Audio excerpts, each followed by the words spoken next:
Hello everyone, and welcome back to the 16th episode of Brilliancies of Mikhail. And today we are going to analyze the game played between Mikhail and Salnikov in 1970. So this game is also, was one of my considerations because a brilliancy is not always the move that it's good according to the computer, it's good according to the human calculations also. Sometimes a brilliancy can actually turn out to be a blunder because a human fails to calculate, to the depthness at which a computer can calculate possibly. So this is one such example where Tal makes his calculation brilliantly over the course of moves, but he misses a certain idea that could have been possible in the position. But of course, even his opponent misses because that idea is certainly not a humanly idea, and it's very difficult to spot, especially against a player like Michael Tal. You just consider that the sacrifice that he has done is possibly the only correct way to proceed in the position. So yeah, having said that, this game is actually based on a sacrifice which was incorrect from Kiltar's perspective, and the engine says that the black is winning here in that particular position, not in this position, of course, in the position where Tal sacrificed actually. But let's see what his opponent actually played and how he lost the game. Of course, that is why this game is a part of this series because Tal was able to win it. But and we will also see the difference that according to the computer, Tal's opponent had actually in that position. So let's start with the analysis right away. So Tal has just played C captures on D4, which is pretty obvious. I mean, after you have C captures this position, this is a normal uh, advanced variation, French defense advanced variation position where Black develops his knight on F6 and goes back to D7, and there are pretty much very possible moves here from Black. I personally play Bishop E7 in this position, which is one of the lines. There is second aggressive approach with Queen B6, directly keeping an eye on the D4 pawn, and that's the entire idea of Black playing the French defense.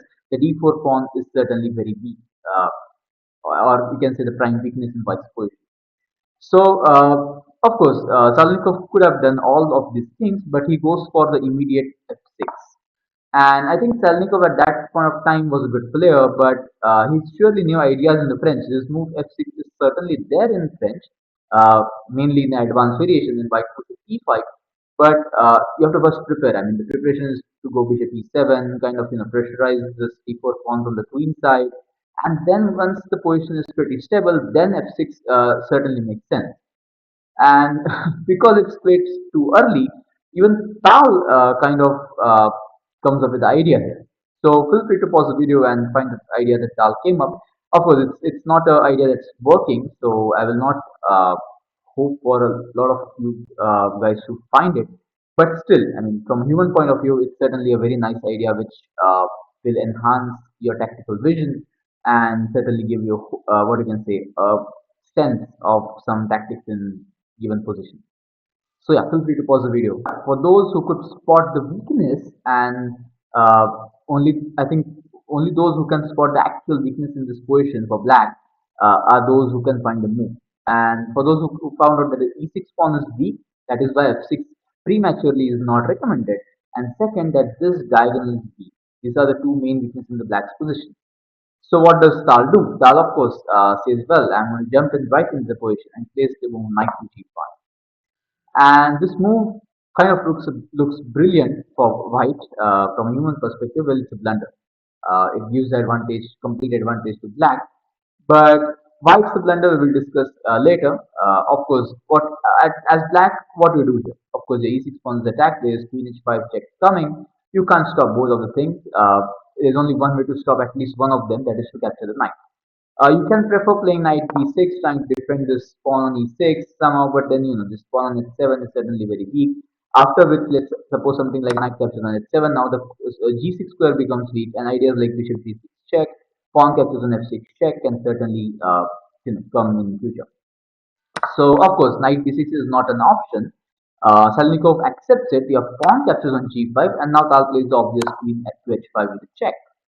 And again, blocking with the pawn is more or less forced. You can move your king to e7, but then maybe after king e7, something like knight f3, it's already a complete mess up here for black. I mean, you don't have any defense against bishop captures on g5, maybe f6, but then that actually doesn't help him because this is such a bad position for black. I mean, white can even prefer castling here. The reason behind that this weakness is a permanent weakness. If you play something like queen e8, just bishop g6, sorry, not that bishop, this bishop is e6, and that's for one solution. You still have to go back to queen d8, and because the squares are so much in white's control, and white has a very much lead in the development, he can afford to even castle even after sacrificing the knight in that given position. So, of course, that is not something that Salnikov would allow to get such a great lead in development. So he plays g6. He says to Tal that, if you want to strike, this is the very moment. And Tal says, well, I am going to because I have sacrificed a knight. So bishop captures on g6, sacrificing the second piece. Your pawn captures, and in this position, a very nice lesson to beginner players. What will you do? The rook is on h8 is hanging.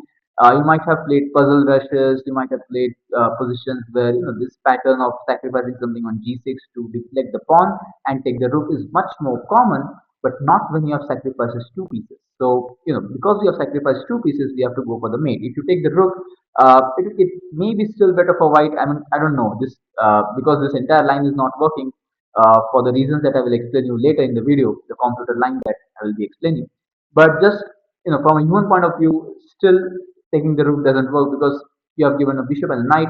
The rook is certainly not what you deserve back as a material. So queen captures on g6 by check by Tal. You have king to e7, and now Tal plays another sacrifice. He plays knight to c4. And this is great. I mean, you can't take the knight, of course, because bishop capture on g5 is a nice little checkmate. Of course, not checkmate, sorry, the knight can interpose, but you will have to just give back a lot of material. Bishop captures, king d7, too much of this. Bishop captures on d8. There is much white clearly winning here. And of course, you can take it back. There's no doubt about it. But yeah, it will be two rooks. It will three pieces. Of course, let's say after knight d8, it will be three pieces for a queen. But with such an active queen, these three pieces all at the back rank are certainly not a good compensation for black. So, of course, that would happen. So, Salnikov doesn't capture here, and this is the exact moment. Please remember this position when I come back to it to explain the engine line, what could have happened and how Tal could have lost this game. But it's certainly not a humanly move to find. Salnikov thinks that okay, this pawn is under attack. He has to defend it. He plays bishop to h6, defending the pawn. But this is the final nail in the coffin, and Tal puts bishop g5 check. Of course, you have to take. Otherwise, there was no point playing bishop to h6. So bishop captures on g5 by Salnikov. But what he missed is not queen captures on g5 here. So please feel free to pause the video here and find the winning move for Mikhail. Exactly, correct. So I hope you guys found it. It's not mandatory for you to take a bishop when you have a checkmate. So Tal plays queen to g7 with check. You have king to e8, and now Tal plays knight to d6. Nice little check. And this is it. I mean, this is a very nice lesson that always, you know, uh, when you are sacrificed too much material, what is important is not to, recoup back all of it, but to go for an open king and checkmating pattern, which exactly Tal does with queen d7 followed with knight d6. So yeah, that was a great attack. I will say attack. I will not say brilliancy because of this following line that I'm going to tell you. Well, let's come back to the famous position. Let's come back here. Yeah, after knight c4, I asked you guys to memorize this position. So what is there that Tal missed here? Of course, certainly it's not a humanly move, but you guys can still wait, pause this video here, and try to figure out what Black has. Yeah, for those who could found it, your nice sensation of finding a defensive resource. And for those who want to enjoy the show, it's knight d captures 25. And well, this is what Tal missed. And what do you do? What is the difference? I mean, the difference is to maintain a constant attacking tempo on the G6 queen. Why? Because now when you capture bishop captures on g5 after king d7, you can't immediately capture the queen because your queen is hanging. So you need to react. And the second thing is the best way to get out of something is check, but the queen has no check. The f7 square is covered with the knight, the g7 square is covered with the bishop, and the h7 square is covered with the rook. So, black's pieces, although passive and underdeveloped, they are still contributing to the safety somewhat. So the best move here for Tal would have been knight captures on e5, going with a check. But now the other knight arrives on e5. Still the same idea. You maintain a constant pressure on the queen. Don't allow white to capture the d8 queen. And now after pawn captures, just bishop e7. The problem here is because of this trade of two knights versus one knight on c4, black has the material advantage now, and white is not left with sufficient amount of pieces. Now the bishop is also under attack, and you can't afford to lose a move like coming back with the bishop, because then black is just too much up on matter. He's up a piece, and even his rook is now active. The rook can come to f8. The king can certainly get defended after queen b6, maybe something like king d8, bishop d7, rook c8. Uh, you know, there is just no material for white to attack. White can involve the rook with rook c1 probably, but it's certainly going to be very very difficult. Not as easy as it would be to attack with more amount of pieces. Like for example, knight on c4, or let's say a right square bishop would be much more helpful for Mikhail. So yeah, this was a line that he missed, but nobody can expect a knight sacrifice in the center of the board like this, uh, especially when you're 4 to 5 moves deeper into the calculation. Such things are autonomous, and that is why I call these as engine lines and not human lines. For me, this 95 idea from Tal is certainly a brilliant stuff. So yeah, great calculations by Tal. Again, this is what I had to cover in this episode. And in the next episode, I will be back with one more interesting game of Mikhail Tal, interesting brilliancy as we term it. And I hope you guys will enjoy that too. So do share, subscribe to our channel if you like the video.